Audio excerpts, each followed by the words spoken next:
No podían explicarlo, pero tampoco podían alertar a la población. Por tanto, esto nos da la idea de que podría haber por ahí alguna especie con no tan buenas intenciones, digámoslo así.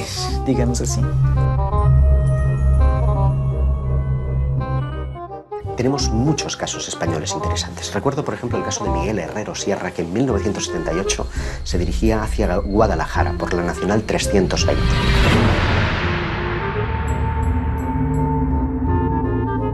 Su vehículo comienza a comportarse de forma extraña. Fallan los sistemas electrónicos y la radio. Se detiene y decide salir en busca de ayuda. A medio camino se encuentra un individuo que podría pasar por un ser humano normal y corriente, porque el único rasgo distintivo que le hacía especial es que iba con un mono ajustado, con un círculo rojo. Él pensó que era un mecánico. El caso es que este hombre le convence para que le siga, le lleva a un claro en el bosque, en donde encuentra una nave posada, dice que tiene forma de sombrero, que está a unos 10 metros por encima del terreno y que deja caer un rayo de luz hacia la superficie del terreno. Miguel se ve inmerso en un haz de luz que lo transporta hasta el interior de lo que parece ser una nave espacial. Dice que la estancia es extraordinariamente grande, que las paredes parecen como desdibujarse, como si se desmaterializaran en un momento determinado, pero en otras vuelven a materializarse, que hay como paneles con datos. El relato vuelve a coincidir con casi todos los casos de abducción, cuando Miguel es sometido a varios ensayos clínicos. Pero al incorporarse, se encuentra algo difícilmente explicable. Le colocan en la camilla y después de experimentar con él y de reconocerlo, se reincorpora y hay algo que le perturba de una forma extraordinaria. Es que un ser que estaba de espaldas a él se da la vuelta y se encuentra a sí mismo, como si fuera un doble especular. La única característica que le distinguía es que una cicatriz que tiene en la cara estaba justamente al otro lado, como si fuera una imagen reflejada en un espejo. Y cuando intenta tocarle, el ser le dice: no, no lo hagas, porque si le tocas podrías destruirte y destruirle a él.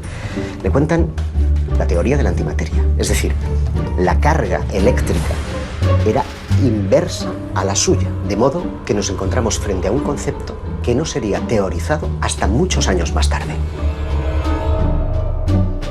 Para tratar de verificar lo que ha sucedido en el tiempo perdido, los investigadores acuden fundamentalmente a tres procedimientos.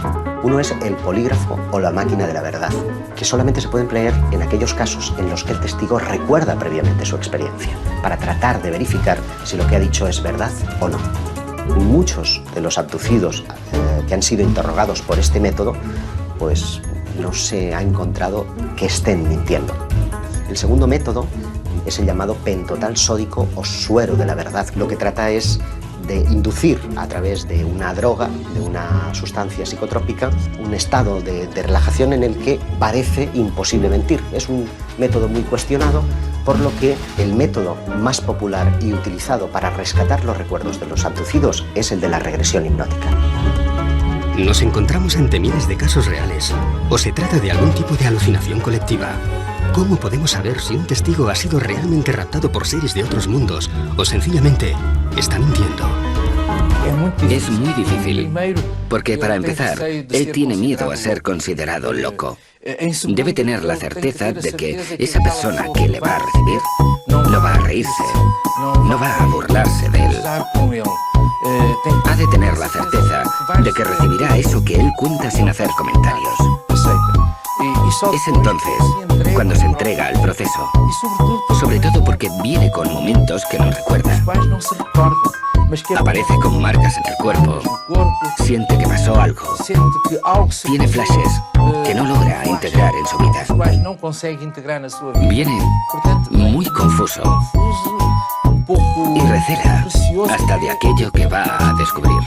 Si han tenido un contacto con otros seres, por ejemplo, luego es difícil conversar al respecto con otras personas. Es difícil contárselo a los amigos e incluso encontrar profesionales que estén abiertos a escuchar este tipo de problemas. En ocasiones la intención es fundamental, ¿no? Porque esa persona está buscando ese último clavo al que aferrarse, va buscando una respuesta a lo que le ha ocurrido y esa respuesta la busca en ti, en el investigador, en el periodista, en la persona que se acerca para escucharle, que no se ríe de esa experiencia. Parte de la idea de que la intuición juega un papel fundamental, no para saber, evidentemente, si una persona ha sido abducida o no, pero sí para saber si está mintiendo o no. Son personas absolutamente normales y que muchas veces quedan sorprendidas. No son personas que se interesen previamente por el tema, que estén siempre mirando al cielo. No, surge. Surge en el día a día, en las personas más normales, en las situaciones más vulgares. Y al hacer regresión y pedirle que vuelva a la primera vez que eso ocurrió, se ve teniendo una experiencia de abducción. De repente está siendo raptado y pasa por cosas que no entiende. Pero tiene un pequeño problema, y es que en hipnosis también se puede mentir.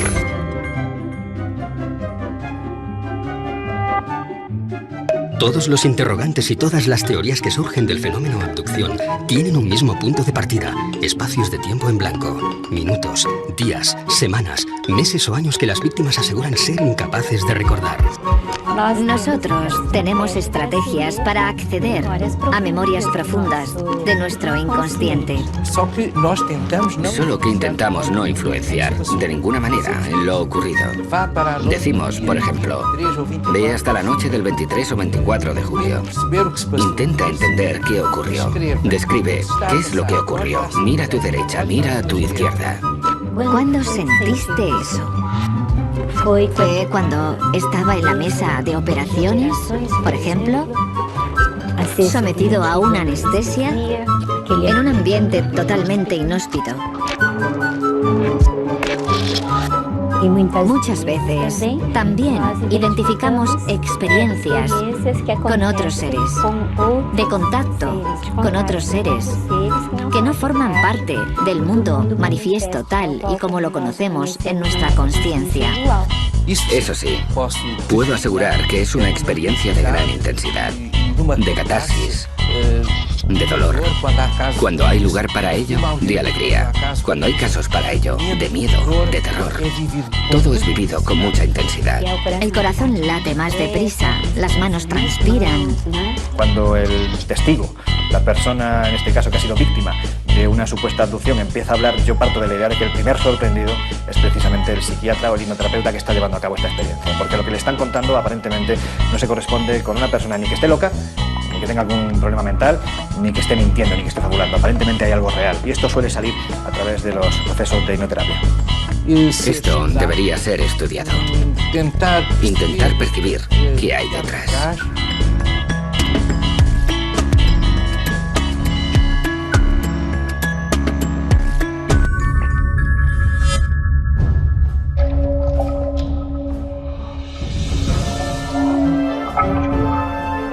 Por extraño que pueda parecer, podríamos encontrarnos ante un fenómeno que ha acompañado a la raza humana desde sus inicios, y no solo ante un mero producto del siglo XX. Pero es especialmente en el periodo de la Edad Media donde vamos a encontrar una serie de relatos que parecen encajar 100% con las modernas abducciones. Me estoy refiriendo a los íncubos y súcubos. Las actas inquisitoriales están llenas de descripciones de seres que se asemejan a los modernos extraterrestres. Es decir, la similitud es tan extraordinaria que parece que estamos ante el mismo fenómeno. No dicen ovni porque los ovnis no existían. Lo interesante para mí es que nunca hemos dejado de hablar de abducciones, es decir, que llevamos 500 años y posiblemente más tiempo, miles de años, quién sabe, hablando del rastro de humanos por parte de seres extraños. En 1486 se publicó un libro que se llamaba Animalius Maleficarum, que describe los fenómenos relacionados con la brujería y con la demonología.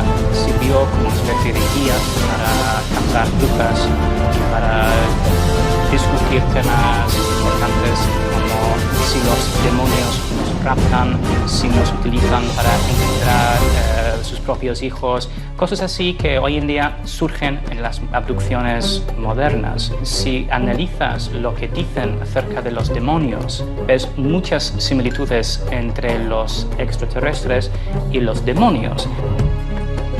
Los cazadores de brujas decían que no solo las brujas fueron raptadas por los demonios, sino cualquier persona. También se especulaba si estas abducciones eran fenómenos mentales, es decir, si el demonio era capaz de raptar a una persona mentalmente o si lo hacía físicamente. Llegaron a 4 conclusiones. Primero, que a veces las abducciones de personas en el siglo XV eran fenómenos físicos y a veces fenómenos puramente mentales. También concluyeron que no había ninguna forma de predecir exactamente quién sería raptado por los demonios. También que estas abducciones podían ocurrir de forma visible o invisible, y también llegaron a la conclusión de que muchas personas son secuestradas contra su voluntad.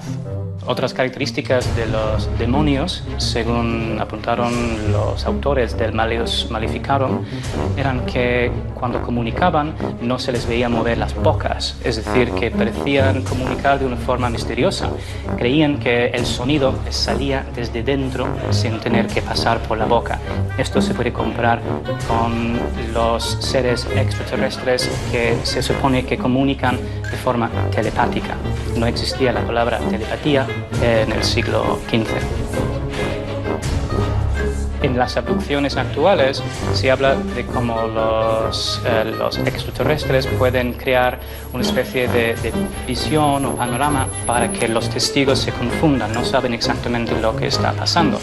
Los demonios hacían exactamente lo mismo y creaban visiones en la mente de los testigos para convencerles de que realmente no estaban en una reunión de diablos, sino que se encontraban en casa o en un sitio bastante idílico.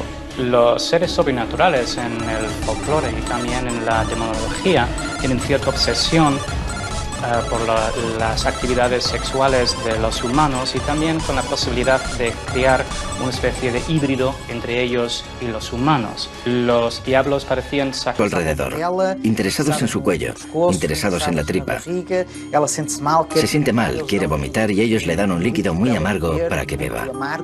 ¿Qué es lo que quieren? Diles que no es justo lo que están haciendo sin tu autorización.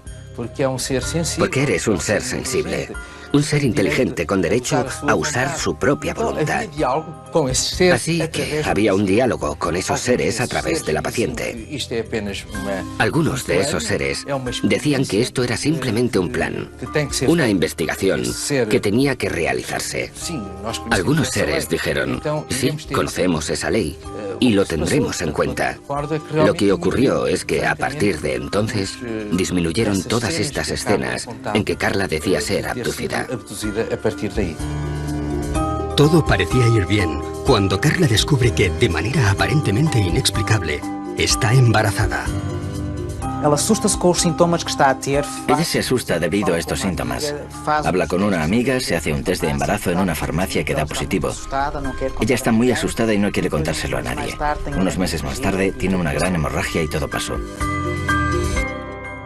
Pero ella dice que durante una de sus abducciones habría visto una gran cámara donde estarían otros bebés probeta metidos en tubos gigantes y que uno de ellos sería su hijo. Admitamos que una raza o varias razas de seres alienígenas vienen hasta la Tierra y secuestran generalmente mujeres jóvenes.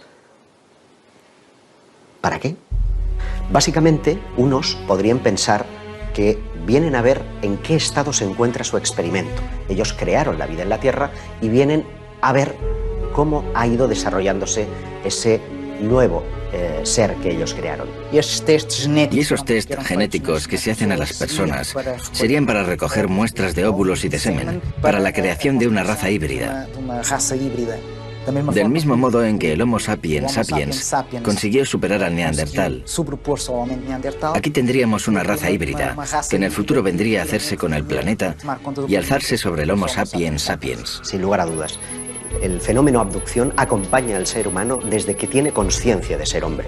Y esto es sorprendente porque revela que estamos siendo tutelados por una especie de inteligencia. No sabemos si extraterrestre o extradimensional, pero en cualquier caso ajena a nuestra propia conciencia y que nos ayuda a modelar nuestras creencias desde la noche de los tiempos. De hecho, eso vendría a explicar el porqué de esa pieza que falta en lo que es la evolución del hombre, que es el eslabón perdido, ¿no? Es decir, hay un momento en el que hay un salto cuantitativo, cualitativo tan enorme que hay quien piensa que algo tuvo que ocurrir, y dentro de ese algo tuvo que ocurrir caben muchas posibilidades. Una de ellas es que genéticamente fuéramos manipulados por unas inteligencias que están fuera de este planeta. La segunda hipótesis, igualmente inquietante, es la posibilidad de que necesiten de nosotros y vengan a recoger especímenes de la Tierra para crear una raza híbrida que sea necesario en ambos planetas, en el suyo de origen y en el planeta Tierra. Muchas de las mujeres dicen que tras haberles sido retirados los óvulos meses más tarde, se les presenta a estos bebés como si fueran hijos suyos. Muchas de ellas hablan de unos compartimentos grandes donde estaban depositados estos bebés, a donde se les acompañaba y se les mostraba: este es el tuyo. Y los extraterrestres querían que les enseñaran cómo transmitirles amor, cómo crear este enlace emocional, ya que estos nuevos seres tendrían ausencia de emociones. Ya en la década de los 70, el prestigioso investigador Joseph Allen Hynek creó la terminología que hoy es utilizada por la mayoría de los investigadores del fenómeno ovni. En ella se establecen 4 tipos de contacto. Los encuentros del primer tipo estarían aludiendo a luces lejanas en el firmamento. Los encuentros del segundo tipo es cuando ese objeto se presenta ya como algo coherente, como una nave. Los del tercer tipo son aquellos en los que el ovni ya está aterrizado, incluso muestra una cierta interacción con el terreno. Se pueden ver humanoides a su alrededor, cogiendo muestras o tomando algún tipo de medida en el entorno. Y finalmente están los encuentros del cuarto tipo, que nos entran en la dimensión más psíquica del fenómeno ovni, es el fenómeno abducción. En 1961, Barney y Betty, un matrimonio de New Hampshire, observan una luz en mitad de la noche. Viajaban en coche, de regreso de sus vacaciones en Canadá.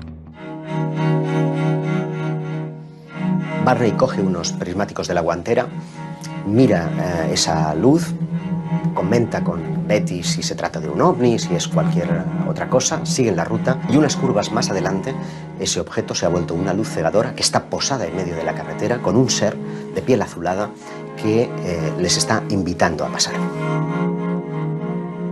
Barney queda aterrorizado. De hecho, las punteras de sus pies estaban desgastados porque literalmente fue arrastrado hasta el interior de la nave.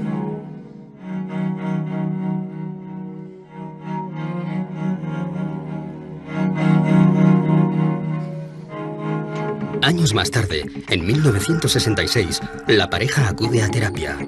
Desde aquel extraño suceso, ambos sufrían pesadillas muy similares. Fueron atendidos por el Dr. Benjamin Simon, quien les sometió a distintos procesos de hipnosis. Hacen sesiones de hipnosis, sesiones separadas, cada uno en su sesión, y ambos relatan lo mismo. A pesar de las constantes protestas del matrimonio, dentro de la nave fueron separados. Betty relató cómo le colocaron una potente luz sobre la cara, tras tumbarla sobre lo que parecía ser una camilla de operaciones. Le cortaron un mechón de pelo, examinaron sus ojos, orejas, dientes y manos. Aquellos seres usaron algo parecido a un escarpelo para raspar y hacerse con muestras de su piel. En inglés, aunque con dificultades, aquellos supuestos extraterrestres le dijeron que le estaban realizando pruebas en su sistema nervioso y con una aguja de 10 centímetros y a través de su ombligo una prueba de embarazo. Sin ningún tipo de sedación, se le introduce una especie de aguja a través del conducto umbilical. Ella sigue preguntando y le dicen que es una especie de test de embarazo. Una de las cosas más llamativas del episodio de los Hill es la descripción de una técnica de prospección intrauterina denominada laparoscopia que no sería descubierta hasta 20 años más tarde. Aun aceptando que pudieran haber en la literatura médica escritos, estos no aparecerían hasta una década más tarde. Por lo tanto, es una prueba objetiva de que hay ciertos conocimientos que los abducidos describen que son ignorados. La abducción de Barney y Betty Hill tuvo un impacto importante en la ufología porque fue la primera vez que se reconoció la posibilidad de que estos seres interactuaban con nosotros, que de alguna forma íntima nos estaban vigilando, siguiendo y posiblemente nos estaban manipulando a un nivel biológico o incluso genético. Fue la primera vez que la mayoría de las personas que seguían estos temas se sentían vulnerables posiblemente, porque parecía que los ovnis habían entrado en sus vidas personales. El estudio de las abducciones es tremendamente monótono. Todos los episodios tienen un modus operandi que es prácticamente idéntico. El protagonista suele estar conduciendo generalmente de noche. De repente, una luz lejana se hace presente, él la observa y a continuación esa luz ya está posada en el suelo.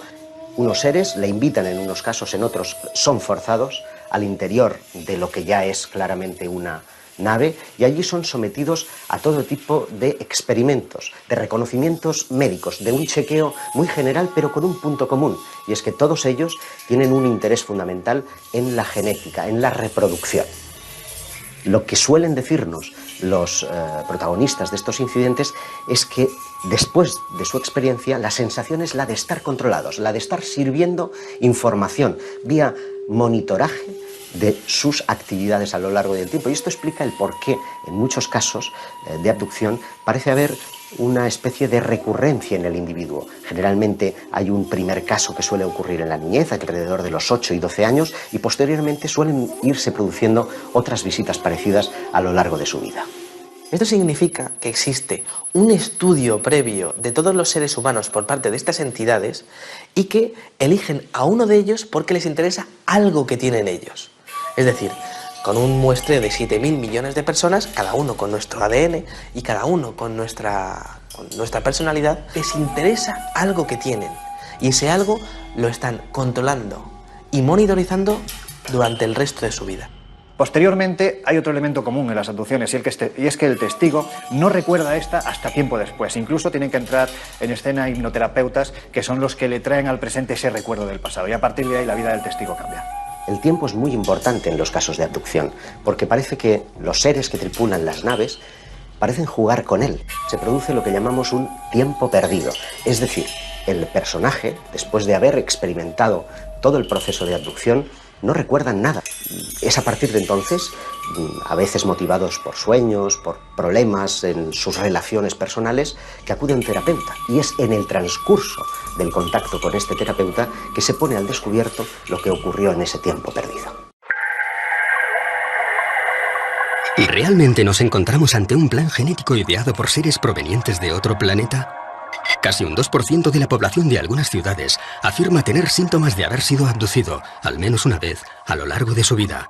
Entre esos cientos de miles de personas, solo unos pocos afirman poseer algún tipo de prueba física, tras la manipulación a la que fueron sometidos. El tema de los implantes quizás sea el más interesante a nivel de abducciones por la prueba física que eso conlleva. Durante muchos años se ha expuesto que algunos abducidos dicen que han tenido diferentes marcas tras esas abducciones. Esas marcas que en algunos casos puede quedarse toda la vida o en algunos otros casos dicen que desaparecen. En la primavera de 2011 sale a la luz el caso de Ron Noel, un hombre que afirma haber sido abducido en repetidas ocasiones desde que tenía 9 años.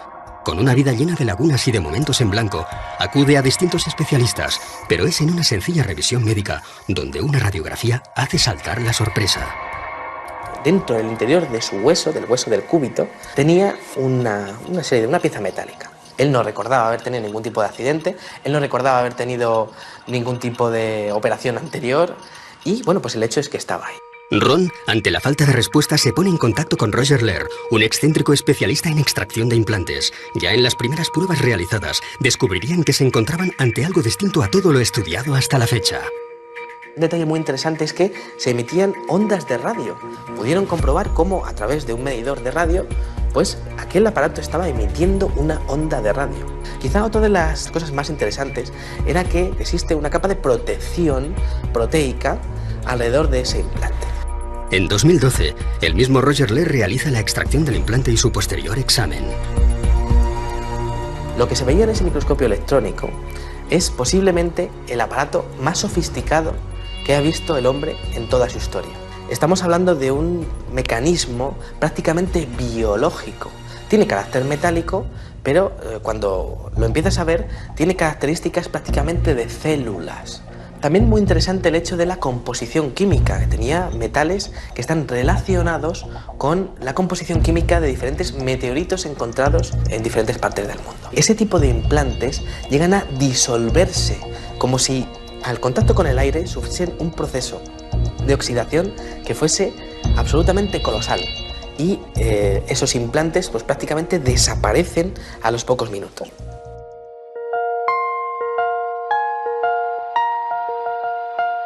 Cuando estamos hablando del fenómeno de las abducciones, estamos hablando prácticamente del fenómeno de la monitorización. ¿Qué significa eso? Pues al igual que nosotros cuando cogemos a una tortuga y le ponemos un chip de localización, este tipo de abducciones es posible que estén relacionados con el control total del individuo, tanto en su localización como en sus funciones vitales a través de estos implantes. También nosotros hacemos eso a los animales salvajes. Les ponemos unos chips, intentamos verificar su hábitat, si están bien, intentamos controlar todo eso. Nosotros hacemos eso a los animales. ¿Por qué no pensar que otros estén haciendo lo mismo con nosotros?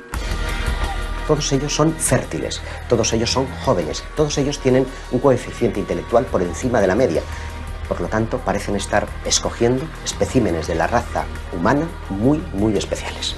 Y creo que el futuro para los investigadores es poder trazar un perfil psicológico de todas las personas abducidas en el mundo y que se demuestre que hayan sido abducidas, y quizá también un perfil genético de salud para ver si existe algún tipo de conexión entre ellos que sea la clave para saber qué es lo que están buscando estas entidades.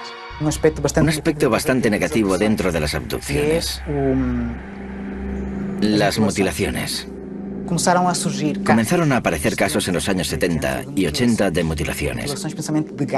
Mutilaciones concretamente de ganado. Las vacas aparecían con cortes quirúrgicos, ausencia de sangre en el cuerpo y ausencia de sangre en el terreno alrededor del animal. Cortes quirúrgicos, extracción de órganos concretos. Eran retirados unos y dejado otros.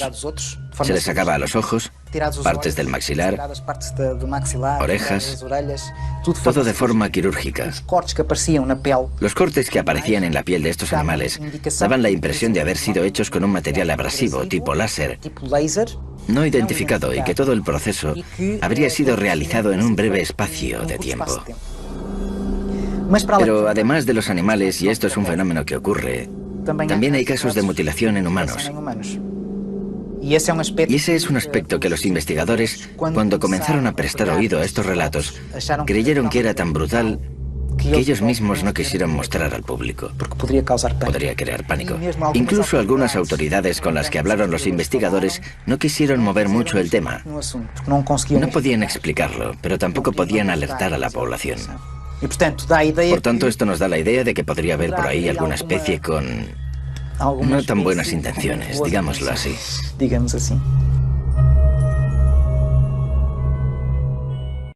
Tenemos muchos casos españoles interesantes. Recuerdo, por ejemplo, el caso de Miguel Herrero Sierra, que en 1978 se dirigía hacia Guadalajara por la Nacional 320.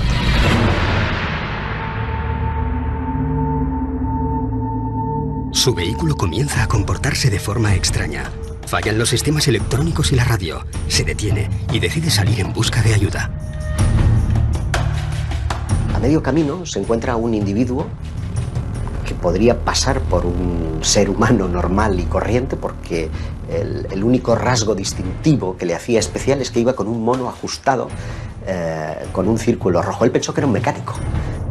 El caso es que este hombre le convence para que le siga, le lleva a un claro en el bosque, en donde encuentra una nave posada, dice que tiene forma de sombrero, que está a unos 10 metros por encima del terreno y que deja caer un rayo de luz hacia la superficie del terreno.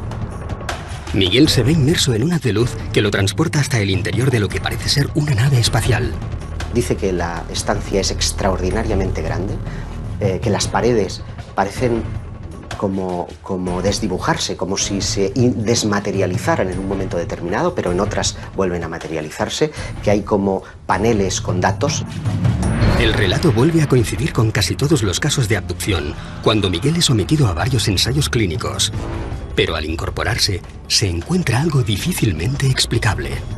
Le colocan en la camilla y después de experimentar con él y de reconocerlo, se reincorpora y hay algo que le perturba de una forma extraordinaria. Es que un ser que estaba de espaldas a él se da la vuelta y se encuentra a sí mismo, como si fuera un doble especular.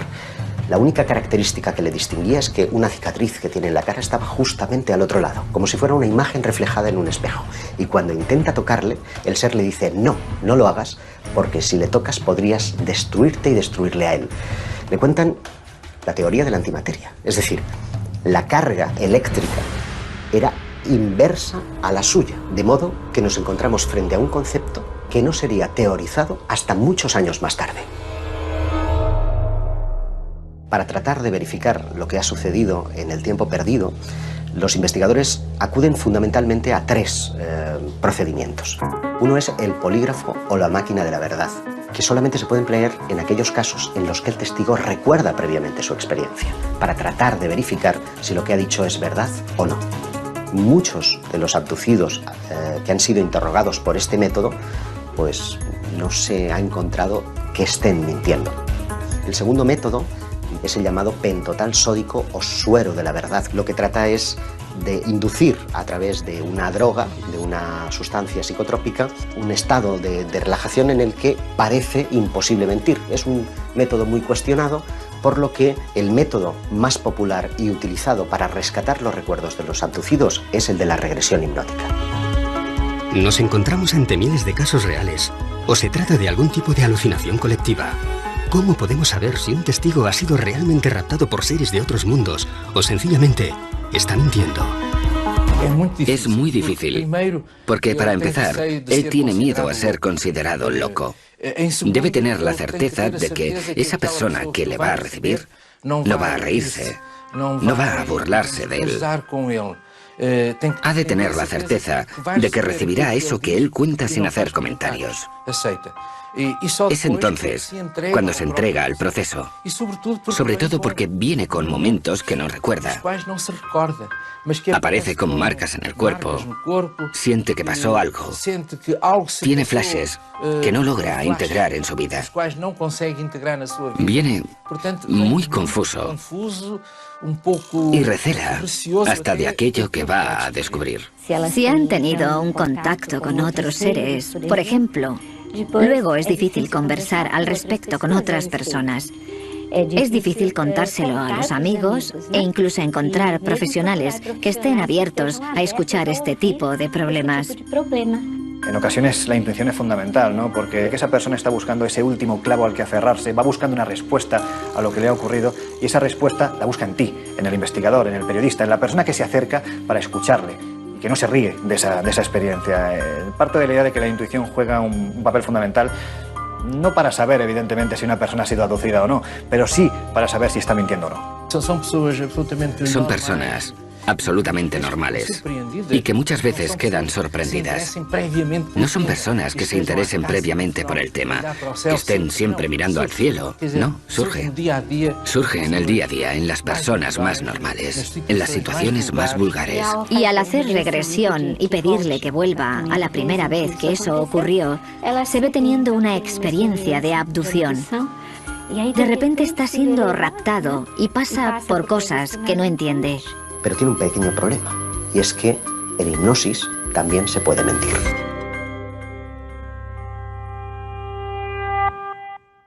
Todos los interrogantes y todas las teorías que surgen del fenómeno abducción tienen un mismo punto de partida, espacios de tiempo en blanco, minutos, días, semanas, meses o años que las víctimas aseguran ser incapaces de recordar. Nosotros tenemos estrategias para acceder a memorias profundas de nuestro inconsciente. Solo que intentamos no influenciar de ninguna manera en lo ocurrido. Decimos, por ejemplo, ve hasta la noche del 23 o 24 de julio. Intenta entender qué ocurrió. Describe qué es lo que ocurrió. Mira a tu derecha, mira a tu izquierda. ¿Cuándo sentiste eso?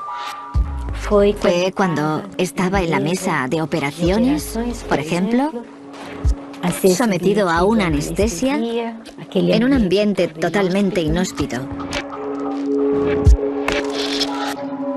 Muchas veces también identificamos experiencias con otros seres, de contacto con otros seres que no forman parte del mundo manifiesto tal y como lo conocemos en nuestra consciencia. Eso sí, puedo asegurar que es una experiencia de gran intensidad, de catarsis, de dolor. Cuando hay lugar para ello, de alegría. Cuando hay casos para ello, de miedo, de terror. Todo es vivido con mucha intensidad. El corazón late más deprisa, las manos transpiran. Cuando el testigo, la persona en este caso que ha sido víctima de una supuesta abducción, empieza a hablar, yo parto de la idea de que el primer sorprendido